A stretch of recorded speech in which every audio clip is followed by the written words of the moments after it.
예수님께서 십자가에 못 박히셨습니다. 예수님을 십자가에 못 박은 후 마태복음 27장 39절부터 44절까지 보면 지나가는 자들이 자기 머리를 흔들며 예수님을 모욕하면서 말합니다. 성전을 짓고 사흘에 짓는 자여, 내가 만일 하나님의 아들이거든 자기를 구원하고 십자가에서 내려오라. 대제사장들과 서기관들과 장로들도 함께 희롱하는데 저가 남은 구원하였으되 자기는 구원할 수 없도다. 저가 이스라엘 왕이로다. 지금 십자가에서 내려올저다. 그러면 우리가 믿겠노라. 저가 하나님을 신뢰하니 하나님이 저를 기뻐하시면 이제 구원하실지라. 제 말이 나는 하나님의 아들이라 하였도다 하며 지나가는 자들도 예수님을 조롱합니다. 하나님을 잘 믿는다고 하는 대제사장과 서기관과 장로들도 십자가에서 내려오라고 예수님을 모욕하고 조롱합니다. 저 같으면 내려왔을 것 같아요. 근데 예수님은 내려오시지 않았습니다. 왜 예수님께서 십자가에서 내려오지 않았는가? 시대소망 749페이지에 보니까 이런 말씀이 있습니다. 예수님은 십자가에서 내려오실 수 있으셨다. 그러나 죄인이 용서와 은혜를 받을 수 있게 하기 위해서 십자가에서 내려오지 않으셨다. 내려오실 수 있으셨습니다. 그러나 죄인이 용서와 은혜를 받을 수 있게 하려고 십자가에서 내려오지 않았습니다. 이 은혜와 사랑이 얼마나 큽니까? 마태복음 27장 44절에 보면 함께 십자가에 못 박힌 강도들도 처음에는 욕하였습니다. 시대소망 749페이지도 보면 예수와 함께 십자가에 못 박힌 두 강도가 처음에는 다 예수님을 모독하였다고 그렇게 말씀하고 있는 걸 보면 두 강도가 처음에는 다 예수님을 모독하고 욕하였습니다. 마태복음 27장 34절이나 마가복음 15장 23절에 보면 쓸개탄 포도주를 예수님께 드렸는데 예수님께서 받지 않았습니다. 왜 받지 않았는가? 쓸개탄 포도주는 하나의 진통제예요. 그 진통제 같은 쓸개탄 포도주를 마시면 예수님의 정신이 몽롱해져요. 예수님의 정신이 몽롱하면 사탄에게 어떻게 이용당할지 모르니까 예수님께서 쓸개탄 포도주를 잡수시지 않았습니다. 시대소망 748페이지 보니까 이런 말씀이 있습니다. 예수님은 당신의 마음을 흐리게 하는 어떤 것도 받지 않으셨다. 마음을 흐리게 하고 정신을 흐리게 하는 어떤 것도 받지 않으셨다. 사랑하는 여러분, 우리가 술이나 나쁜 음료를 먹지 않는 것도 그런 거 술이나 나쁜 음료를 마시면 우리의 정신이 흐려지고 정신이 흐려지면 하나님의 뜻을 분별할 수가 없고 하나님의 뜻을 분별하지 못하면 우리의 믿음이 잘못되기 때문에 우리는 나쁜 음료나 술 같은 그런 것들을 먹지 않습니다. 예수님이 십자가 위에서 7 말씀을 하셨는데 이 시간 그 7 말씀에 대해서 한번 생각해 보겠습니다. 첫 번째 하신 말씀이 누가복음 23장 34절 말씀인데 우리 다 같이 한번 읽어보겠습니다. 누가복음 23장 34절 말씀이요.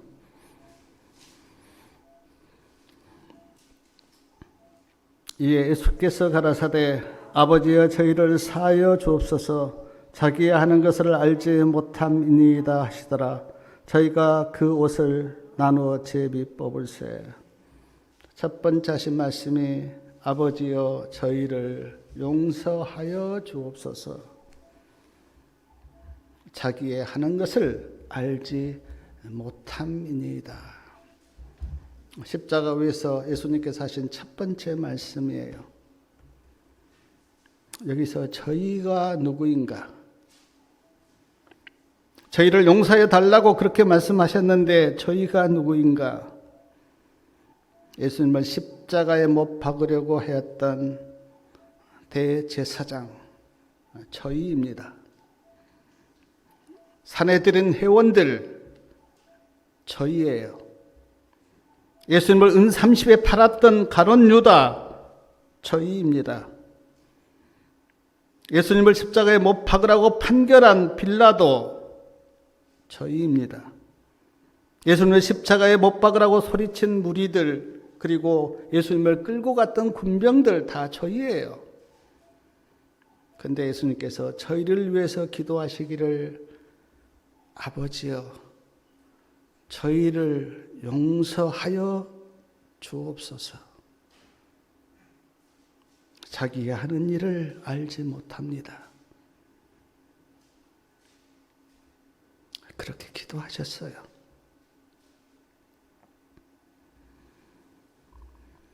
저는 이 말씀을 묵상하면서 나도 저희가 아닌가.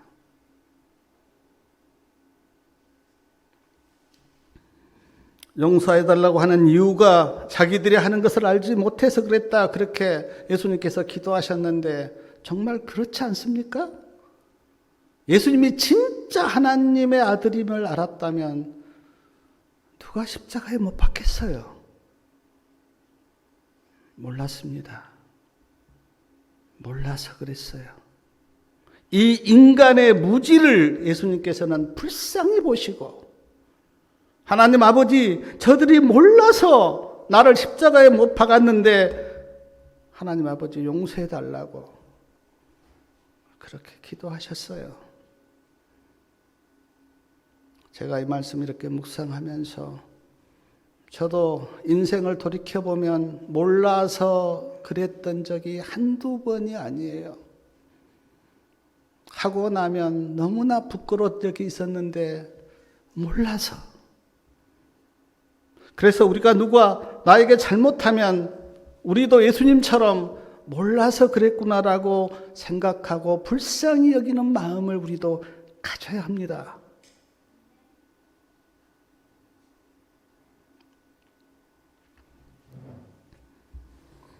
예수님께서 십자가 위에서 하셨던 두 번째 말씀은 누가복음 23장 43절 말씀인데 43절 말씀 우리 같이 한번 읽어보겠습니다. 43절이요. 예수께서 이르시되 내가 진실로 너에게 이르노니 오늘 내가 나와 함께 낙원에 있으리라 하시니라. 자, 오른편 강도에게 예수님께서 하신 말씀이에요. 두 강도가 처음에는 다 예수님을 욕하였는데 조금 후에 오른편 강도의 마음은 바뀝니다. 아마 예수님의 태도와 예수님의 말씀을 보고 오른편 강도의 마음이 바뀌었을 거예요. 좌편 강도가 내가 그리스도면 너와 우리를 구원하라고 예수님을 조롱하자 오른편 강도가 우리는 우리의 행한 일에 따라 보응을 받는 것이니 당연하다. 그러나 예수는 행한 것이 옳지 않는 것이 없느니라.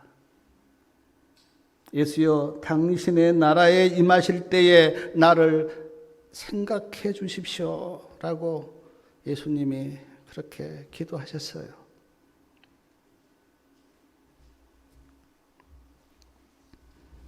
사랑 여러분, 예수님이 십자가에 못 박히실 때 예수님을 하나님의 아들로 구주로 인정한 사람이 누가 있었습니까?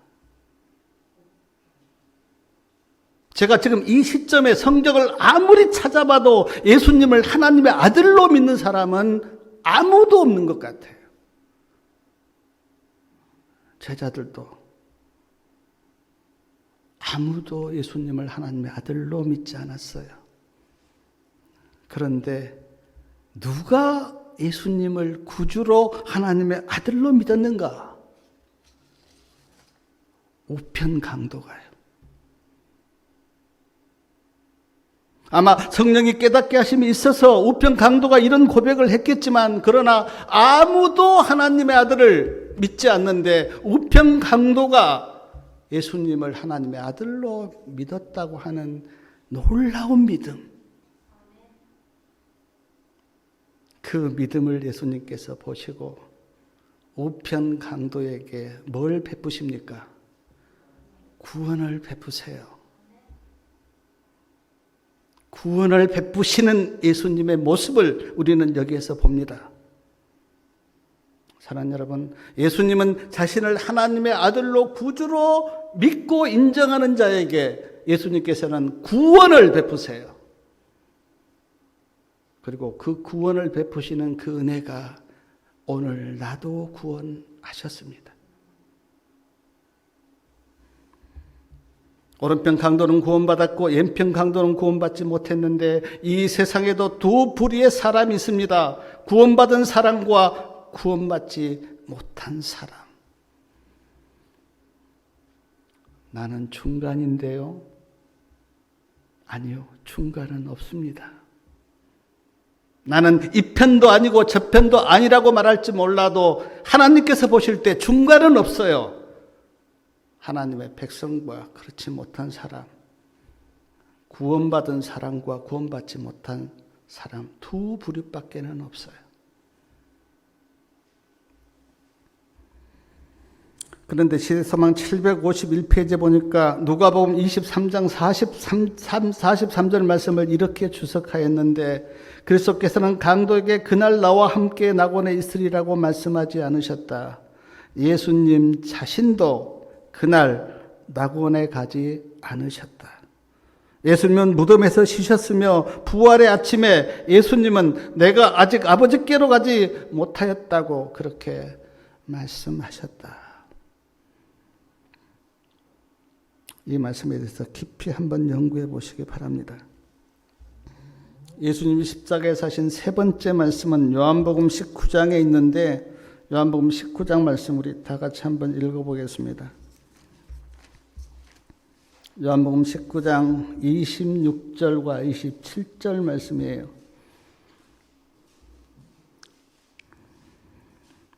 자, 26절하고 27절 우리 다 같이 한번 읽어보겠습니다.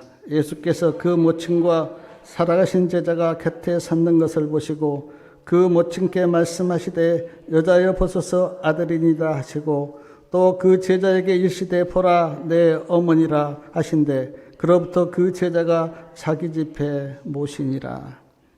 여기 사랑하시는 제자 나오는데, 사랑하시는 제자는 사도 요한을 가리킵니다. 사도 요한이 예수님 어머니 마리아 곁에 서 있었어요. 그때 예수님께서 예수님 어머니 마리아에게 말씀하십니다. 보십시오, 아들입니다. 그리고 사도 요한에게 말씀하십니다. 보라 내 어머니라.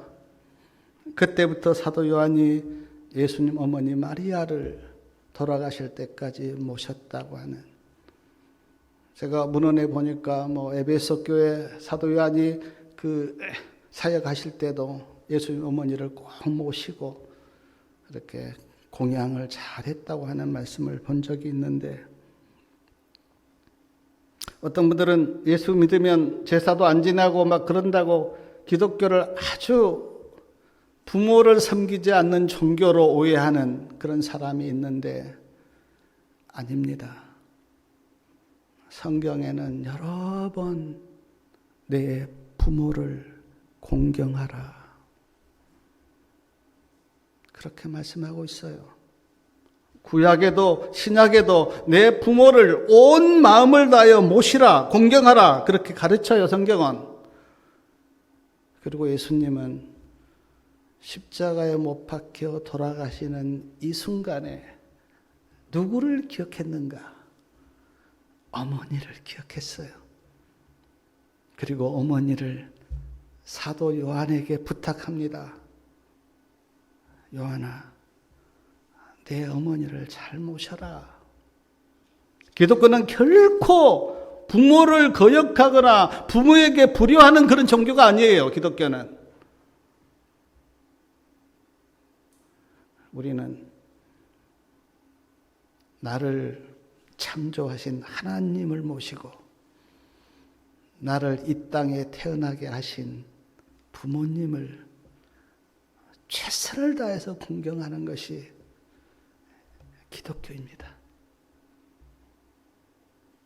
저희 부모님은 다 돌아가셨는데 지금 생각해 보면 내가 정말 하나님의 깊은 뜻을 알았다면 부모에게 좀 더 효도를 했을 건데 마음이 아프고 아쉽습니다.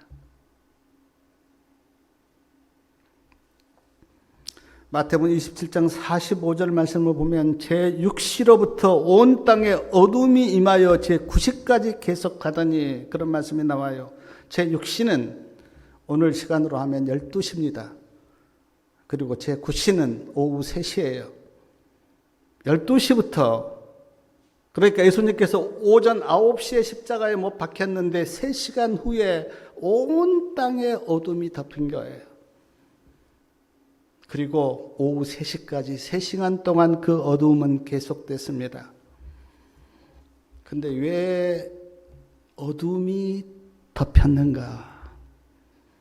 시대서망 753페이지에 보니까 태양이 예수님이 십자가에 돌아가신 그 무서운 광경을 보기를 거절하였다. 참 좀 의인화된 어떤 말씀인데 태양이 예수님이 십자가에 못 박혀 돌아가신 것을 보기를 거절하던 태양이 증언의 말씀을 보면 천사들도 예수님이 십자가에 못 박혀서 돌아가신 그 모습을 보기를 천사들도 볼 수가 없었다 그래요. 하나님 아버지도 고개를 돌리셨다. 근데 태양도 예수님이 십자가에 못 박혀 돌아가시는 그 모습을 참아 볼 수가 없어서 태양도 빛을 내지 않았다. 그렇게 성경에는 기록하고 있어요. 근데 유대인들은 뭐라고 이야기했는지 아십니까? 유대인들은 예수님이 자기를 하나님의 아들이라고 하였기 때문에 천벌이 내리고 있다. 그렇게 유대인들은 이야기했어요. 태양은 차마 십자가에 못 박히신 그 예수님을 볼 수가 없어서 빛을 내지 않았는데 유대인들은 그 현상을 보고 천벌이 내리고 있다. 얼마나 엉뚱하게 하나님의 뜻을 모르고 해석하는지 참 어처구니가 없습니다.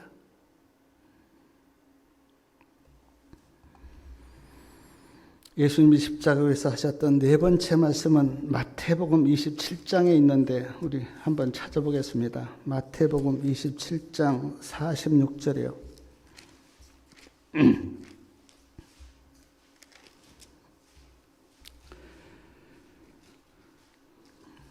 46절 말씀 우리 다 같이 한번 읽겠습니다. 46절이요.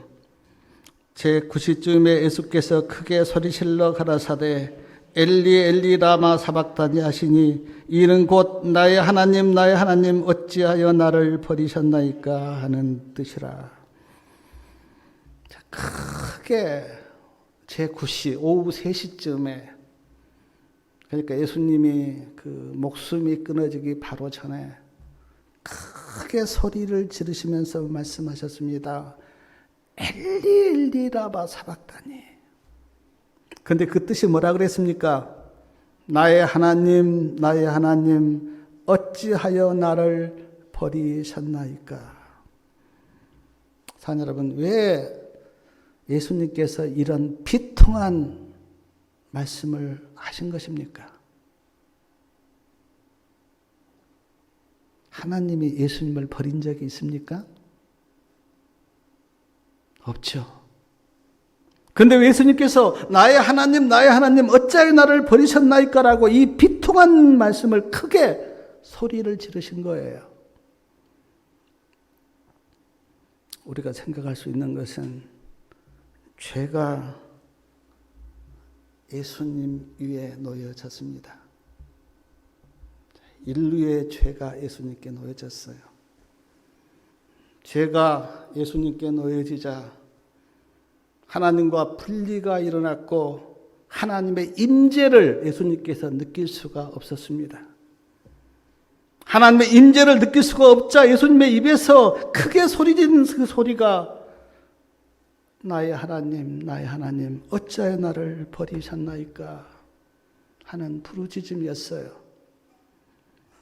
시대소망 755페이지의 말씀을 보면 죄로 인해서 예수님은 하나님의 얼굴을 볼 수 없었다. 늘 하나님과 교제하셨는데 죄로 인해서 예수님께서 하나님의 얼굴을 볼 수 없었다. 시대소망 753페이지는 우리의 모든 죄가 예수님께 놓여졌다. 언제요? 지금 이 순간. 우리의 모든 죄가 예수님께 놓여졌다. 죄가 예수님의 마음을 눌렀다. 하나님이 예수님에게서 얼굴을 돌리심으로 인간이 결코 이해할 수 없는 슬픔이 예수님 마음을 찔렀다.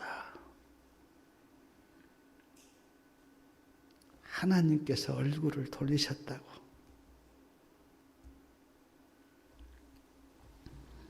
사랑하는 여러분, 제가 예수님께 놓여졌을 때 그 예수님의 마음이 어떠했는지는 우리는 알 길이 없습니다.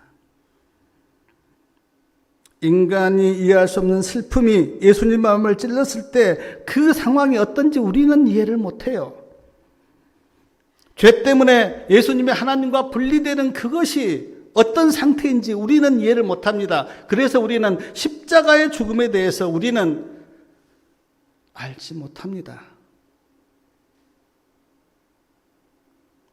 사람들이 십자가에 예수님께서 못 박히고 고통 가운데 있으니까 그 고통이 전부인 것으로 생각하는데, 그러나 말씀을 깊이 연구해 보면 그 육체적인 고통이 다가 아니에요.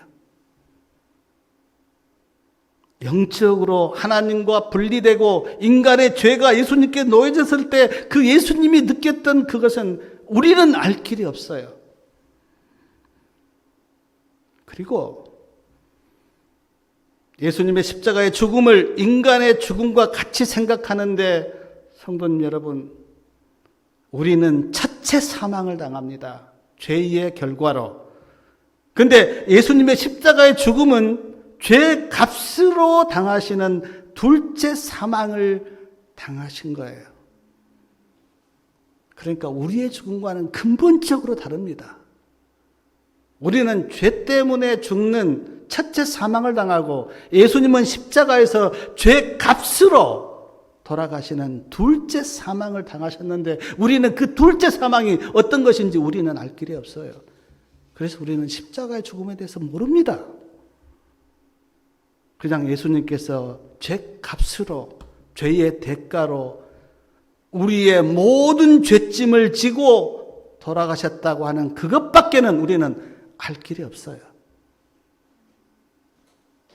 어떤 분들이 베드로는 거꾸로 못 받겠다, 예수님보다 더한 거 아닌가 하는 그런 이야기를 한 적도 들은 적이 있는데, 베드로의 죽음과 예수님의 죽음은 근본적으로 다른 죽음이에요. 예수님께서 엘리 라마 사막단이라고 부르짖자 이 사람이 엘리야를 부른다, 가만두어라, 엘리야가 와서 구원하나 보자라고 또 예수님을 조롱합니다. 계속 예수님을 조롱해요.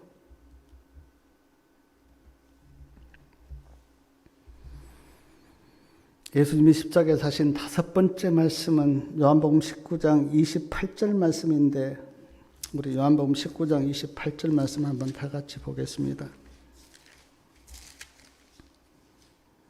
요한복음 19장 28절 말씀이요. 자, 요한복음 19장 28절 말씀 다 같이 읽겠습니다. 이에 예수께 모든 일이 이미 이룬 줄 아시고 성경으로 응하게 하려 하사 가라사대 내가 목마르다. 다섯 번째 하신 말씀이 내가 목마르다 였습니다. 예수님도 우리와 똑같은 육체를 가지셨어요. 피곤하셨습니다. 그래서 쉬셔야만 했고 주무셔야만 했어요. 식사를 안 하시면 배고프셨습니다. 그래서 잡수셔야만 했어요. 예수님도 우리와 똑같은 육체를 가지셨기 때문에 예수님이 십자가에서 너무 갈증을 느끼셔서 내가 목마르다 그렇게 말씀하신 거예요. 저는 십자가를 본 적도 없지만 그러나 예수님께서 십자가에 매 달리셔서 내가 목마르다고 말씀하신 그 예수님의 모습을 상상해 보면 마음이 많이 슬픕니다. 예수님께서 왜 이렇게 목마르셔야만 하셨는가? 우리를 영혼의 목마름에서 구원하시기 위하여. 예수님이 구원을 이루시지 않았다면 우리 인생이 얼마나 목마를까요?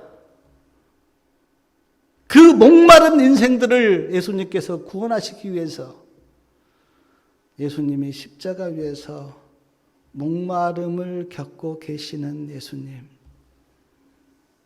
그 예수님을 깊이 묵상해 보시기 바랍니다.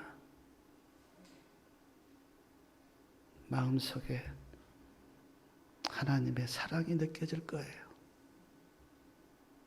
예수님께서 목마르시다고 하시자 말씀해 보니까 신 포도주를 우슬초에 적셔서 예수님의 입에 댔습니다. 이때 예수님은 뭐 기력도 없고 그러니까 예수님이 목마르다고 그렇게 부르짖으니까 신 포도주를 우슬초에 묻혀서 목마름을 좀 이렇게 없애주기 위해서 예수님의 입에 대셨어요. 사랑하는 여러분, 십자가를 지시고 우리를 구원하신 그 예수님의 구원이 그냥 말씀으로 그래 너희들 구원받아라 그렇게 한 구원이 아니고 우리가 져야 할 죄의 대가와 아픔을 예수님께서 다 지셨다고 하는 것을 잊지 마시기 바랍니다. 예수님께서 십자가에서 하신 여섯 번째 말씀은 요한복음 19장 30절 말씀인데 30절 말씀 우리 다 같이 한번 읽겠습니다. 예수께서 신 포도주를 받으신 후 가라사대 다 이루었다 하시고 머리를 숙이시고 영원히 돌아가시니라. 여섯 번째 말씀이 다 이루었다고 하신 말씀이에요. 시대서망 759페이지에 보니까 이런 말씀이 있습니다. 예수께서 이 세상에 오시자 사단은 예수님을 대적하는 일에 그의 모든 능력을 쏟았다. 우리는 복음서를 통해서 압니다. 예수님이 이 땅에 태어나시자 사단이 예수님을 죽이려고 헤롯을 충동질해서 몇 살 이하요? 2살 이하 어린이를 다 죽였다고 하는 말씀을 우리는 성경에서 보게 돼요. 예수님을 죽이려고 사단이. 그의 모든 능력을 쏟아서 예수님을 대적했다 그랬는데 사단이 예수님을 죽이려고 2살 이하 어린이를 다 죽인 거예요. 소년 시절과 청년 시절에는 친구들을 동원하여 예수님이 죄를 짓도록 유혹했다고 증언에 나와요. 그때 예수님께서 친구들이 예수님을 죄를 짓도록 유혹할 때 예수님께서 어떻게 하셨는가? 찬미를 부르시고 그 죄의 유혹을 이기셨다고.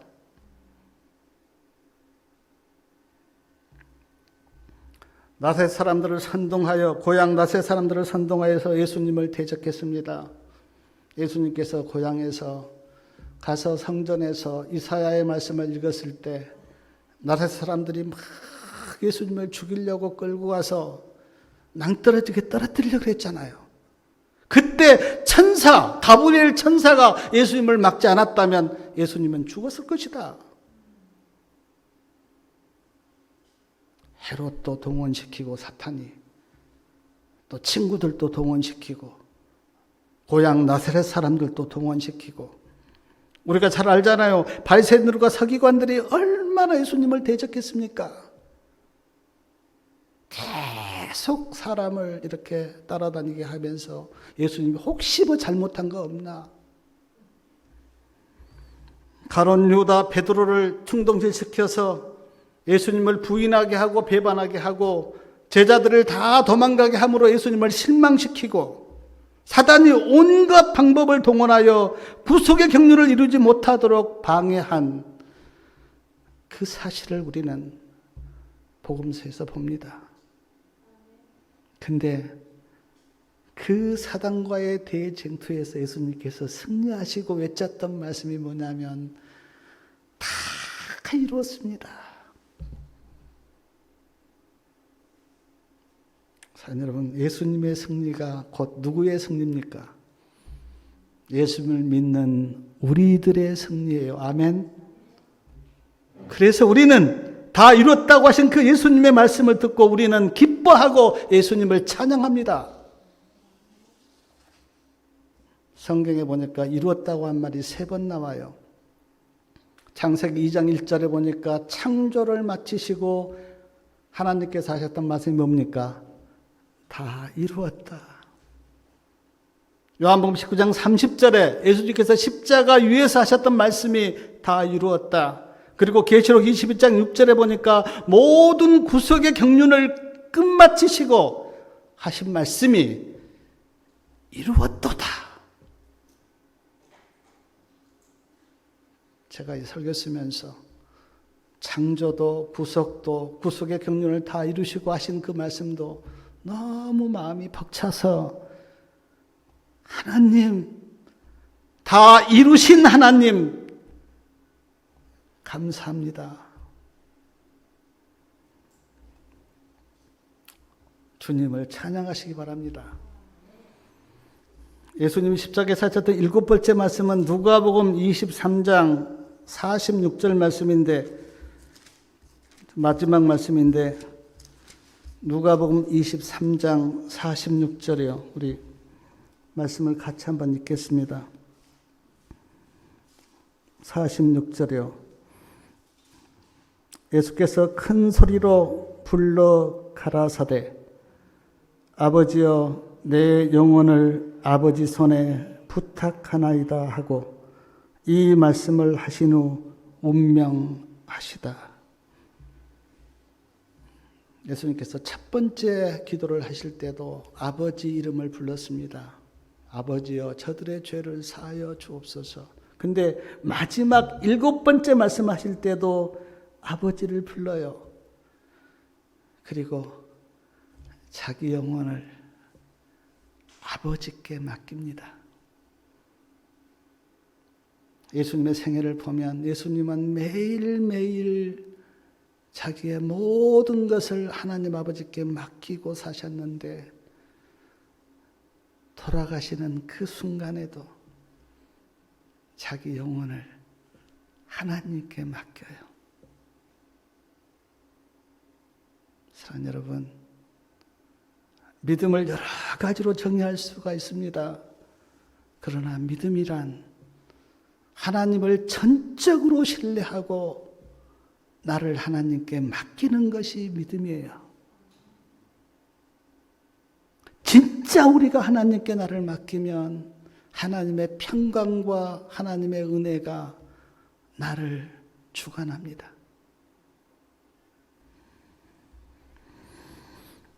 마태복음 9장에 보니까 내 친구들이 중풍불자를 들것에 메고 와서 예수님께 맡긴 것처럼 나의 모든 것을 예수님께 맡기는 그런 믿음이 있기를 바랍니다. 영혼까지 맡기신 예수님, 그 예수님의 본을 쫓아서 우리도 날마다의 삶도 예수님께 맡기고 죽는 그 순간 내 영혼도 예수님께 맡길 수 있는 그런 믿음을 갖는다면 우리에게 뭐가 염려가 되고 뭐가 걱정이 되겠어요? 요한복음 19장 2절부터 34절 말씀을 우리가 마지막으로 한번 읽고 마치겠는데요. 요한복음 19장 32절부터 34절까지요. 32절부터 34절까지 같이 한번 읽습니다. 군병들이 가서 예수와 함께 못 박힌 첫째 사람과 또 다른 사람의 다리를 꺾고 예수께 이르러서는 이미 죽은 것을 보고 다리를 꺾지 아니하고 그중 한 군병이 창으로 옆구리를 찌르니 곧 피와 물이 나오더라. 군병들이 두 강도의 다리를 꺾었습니다. 다리를 꺾어버리면요, 십자가에 이렇게 매달려 있는데 이제 처집니다, 몸이. 근데 숨을 어떻게 쉬어야 되냐면 다리에 힘을 주고 가슴을 들어 올려서 숨을 쉬어야 돼요. 근데 다리를 꺾어버리면 가슴을 들어 올릴 수가 없으니까 기도가 막혀서 죽습니다. 다리를 꺾었다고 하는 것은 이제 빨리 죽으라는 뜻이에요. 근데 두 강도의 다리는 꺾었는데 예수님 다리는 이미 돌아가셨기 때문에 꺾지 않았습니다. 근데 한 병사가 창으로 예수님 옆구리를 찔렀는데 뭐가 나왔습니까? 피와 물이 나왔어요. 제가 의사가 아니기 때문에 정확히 설명은 못하겠는데 의사들이 설명하고 학자들이 설명하기를 옆구리를 찔렀을 때 심장에서 피와 물이 나왔다고 하는 것은 예수님의 사망 원인이 심장 파열이라 그렇게 저는 듣고 배웠습니다. 예수님의 심장이 파열되었고 그것 때문에 예수님은 돌아가셨어요. 사랑하는 여러분, 예수님의 심장을 무엇이 파열시켰습니까? 무엇이? 인류의 죄가 예수님의 심장을 파열시켰어요. 그 인류의 죄 가운데 누구의 죄도 포함되어 있습니까? 나의 죄도. 그러면 누가 예수님을 죽인 거예요? 내 죄가 죽였고 내 죄가 죽였다고 하는 것은 곧 내가 예수님을 죽인 거예요.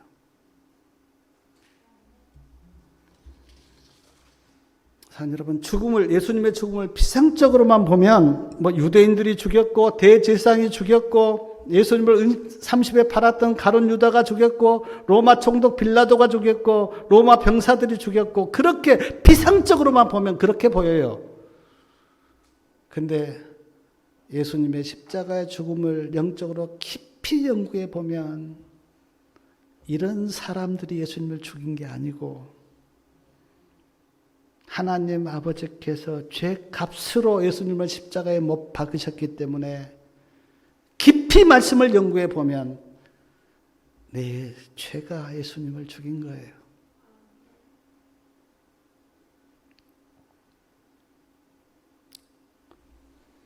그래서 우리는 예수님을 죽인 죄인입니다.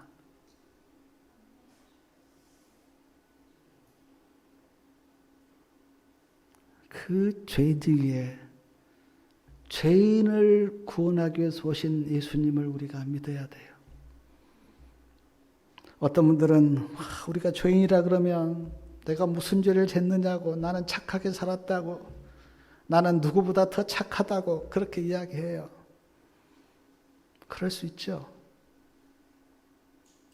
그러나 말씀을 깊이 연구해 보면 하나님 아들 예수 그리스도를 누가 죽였는가? 내가요. 저는 그리스도의 순환이라고 하는 그 영화를 제가 옛날에 본 적이 있는데 유대인들이 만들었어요. 아니, 미국 사람 넬 깁슨이 만들었어요. 근데 그 영화에 보니까 뭐 예수님을 십자가에 끌고 가면서 막 예수님을 때리고 핍박하고 예수님의 몸이 온 피로 물들인 아주 잔인한 영화를 넬 깁슨이 만들었어요. 그리고는 그 영화가 세계적으로 방영이 됐습니다. 유대인들이 넬 깁슨에게 항의를 했어요. 아니, 우리가 그렇게 잔인하게 예수님을 죽였다는 말입니까? 우리가. 유대인들이 그렇게 항의했어요. 그때 넬 깁슨이 뭐라고 대답한지 아십니까? 아니요. 유대인들이 예수님을 죽인 게 아니고 내 죄가 예수님을 죽였습니다. 그렇게 넬 깁슨이 대답했어요. 여러분, 성도님들이 얼마나 착하게 양심적으로 살았는지 저는 모르지만, 그러나 말씀을 연구해 보면 예수님은 죄 때문에 돌아가셨고 그것은 내 죄였다고 하는 것을 기억하시고 예수님을 나의 구주로 믿으시기 바랍니다. 그것이 복음이고 그것이 우리에게 있어서 기쁜 소식이에요. 하나님의 은혜가 우리 모든 성도님들과 함께하기를 바라면서 말씀을 마치겠습니다.